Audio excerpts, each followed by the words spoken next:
Bonjour à tous, nous allons continuer nos séries de vidéos.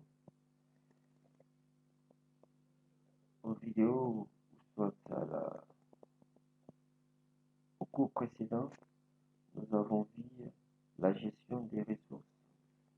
Par là, nous avons créé des ressources et nous avons déterminé c'est quel type de ressources.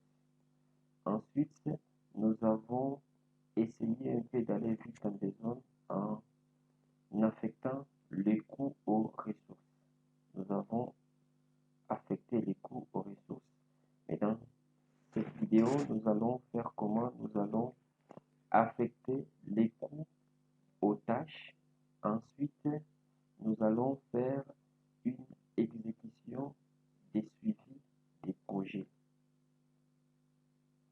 Donc, c'est-à-dire, on va faire une partie d'ici, la gestion, en affectant les coûts aux tâches. Ensuite, exécuter. Donc, nous allons faire l'exécution et la suivi des projets.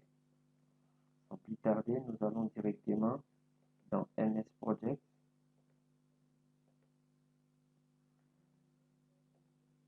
Là, nous sommes déjà dans MS Project. Nous allons là que c'est écrit tableau des ressources. Dans les tableaux des ressources, nous voyons directement là, nous avons déjà affecté nos coûts à nos ressources.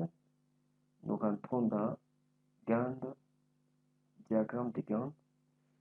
Dans le diagramme de Gantt ici, nous allons aller dans la colonne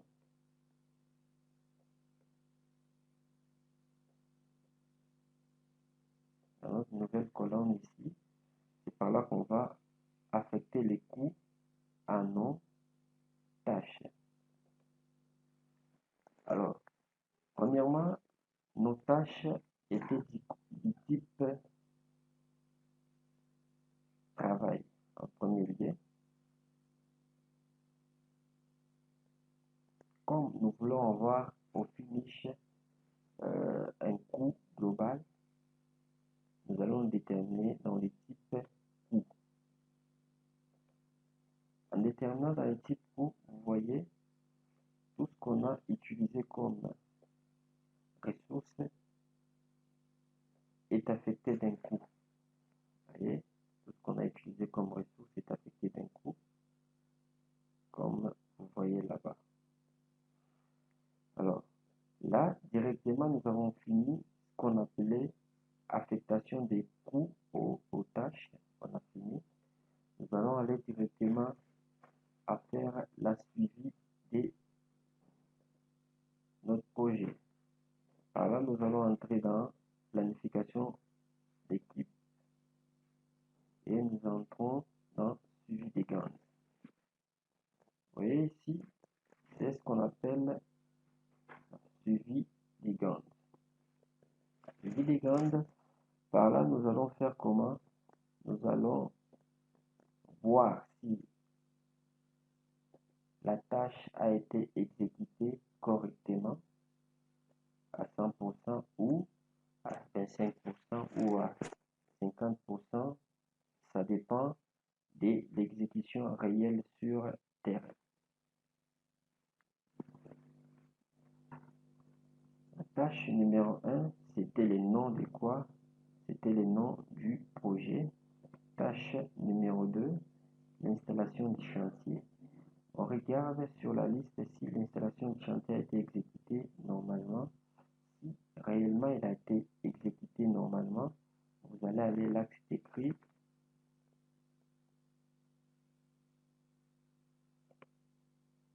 et là, si c'était exécuté normalement, vous sélectionnez la tâche et vous appuyez 100%. Vous voyez? Donc, ça veut dire que cette tâche a été exécutée à 100%. Si par exemple la tâche est là, la tâche implantation a été aussi exécutée à 100%, on mettait 100%. Si par exemple l'excavation aussi a été exécutée à 100%, on mettait 100%. Si par exemple l'évacuation des terres excédentaires a été exécuté par exemple à 50%, vous mettez 50%. Si par exemple encore le travaux de coulage des bétons de propriété a été exécuté à 100%, vous mettez 100%. La maçonnerie également à 100%, c'est 100%. Si par exemple le coulage de la chape a été aussi exécuté à 100%, vous mettez 100%. Le remblai aussi, si c'est 100%, vous mettez aussi 100%. Les coulages de béton de propriété, si c'était exécuté par exemple à 25%, une partie seulement, vous mettez 25%. Si l'élévation des murs des dessus a été exécutée par exemple à 75%, vous mettez 75%. Ensuite, si le coulage des bétons de poutres a été exécuté par exemple à 100%, vous mettez 100%. La maçonnerie de dessus, si ça a été exécuté à 50%, vous mettez 50%. La chape, ça a été exécuté à 100%, vous mettez 100%. Et la charpente, 25%, vous mettez 25%. La toiture, 0%, vous mettez 0%. Et là, nous venons de faire quoi? Nous venons de faire ce qu'on appelle la suivi d'exécution. On a dit là, la suivi, exécution et la suivi. Et donc c'est par là qu'on doit suivre notre projet si ça a été réalisé à 100% ou pas. Au cas contraire, vous allez voir déjà, ça s'affiche. L'axe n'a pas été réalisé à 50%, vous voyez, c'est en rouge. L'axe ça a été réalisé à 50%, c'est en bleu, vous voyez, donc c'est un peu ça.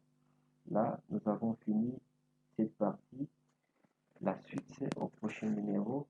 N'oubliez pas de cliquer sur la cloche